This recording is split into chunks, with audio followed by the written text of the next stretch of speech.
Sementara itu pemirsa PT Bank Mandiri Persero Tbk atau BMRI dan entitas anak berhasil mencatatkan pertumbuhan laba bersih 27,4% secara tahunan. Tidak hanya itu, Bank Mandiri juga tercatat membukukan rekor sebagai bank pertama di Indonesia yang mencapai aset sebesar 2.000 triliun rupiah.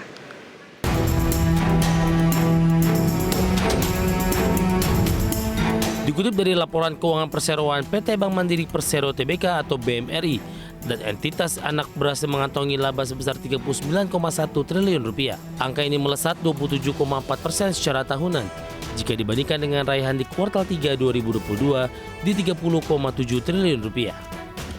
Raihan ini didorong oleh laju pertumbuhan aset seiring dengan kenaikan portofolio kredit. Bank Mandiri tercatat membukukan rekor sebagai bank pertama di Indonesia yang mencapai aset sebesar 2.000 triliun rupiah. Per September 2023, bank menorehkan aset senilai 2.007 triliun rupiah, naik 9,11% year on year. Direktur Utama PT Bank Mandiri Persero Tbk atau BMRI Darmawan Junaidi mengatakan kenaikan total aset tersebut ikut didorong oleh laju pertumbuhan kredit dan dana pihak ketiga yang mampu tumbuh positif. Tercatat Bank Mandiri berhasil menyalurkan kredit secara konsolidasi sebesar 1.315,92 triliun rupiah di September 2023, tumbuh 12,71% year on year.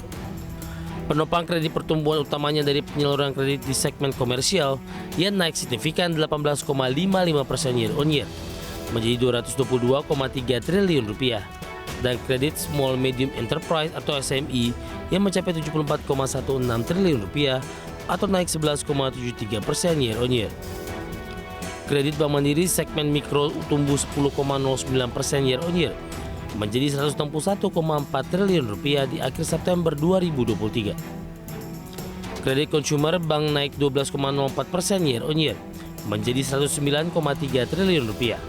Sementara itu, kredit korporasi Bank Mandiri tetap menjadi penyumbang portofolio kredit terbesar perseroan dengan realisasi mencapai 449 triliun rupiah dan tumbuh 9,55% year on year. Dari berbagai sumber, ada channel.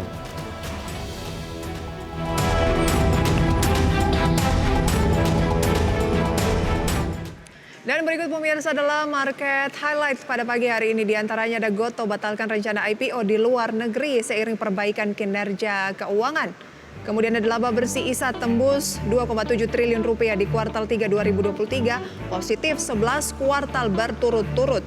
Dan ada laba bersih PTBA 3,8 triliun rupiah, turun 62% year on year, kuartal 3 2023. Dari agenda ekonomi pemirsa ada PMI Komposit Tiongkok di bulan Oktober, Indeks Manajer Pembelian atau PMI Manufaktur China Oktober, peminjaman Bank Singapura, keputusan tingkat inflasi Jepang, tingkat pengangguran Jepang di bulan September, penjualan retail Jepang year on year di bulan September, penjualan retail Korea Selatan month on month di bulan September. Kemudian Amerika Serikat ada indeks harga rumah Amerika Serikat di bulan Agustus dari Eropa, IHK inti Uni Eropa month on month, penjualan retail Jerman month on month dan di bulan September. Dari agenda emiten pemirsa ada Enso RUPS, Sidokum dividen tunai, ASII pembayaran dividen tunai, Avia pembayaran dividen tunai, Mark X dividen tunai, dan juga ada IPO dari emiten baru pada pagi hari ini yang nanti akan kita simak bersama live pemirsa ya.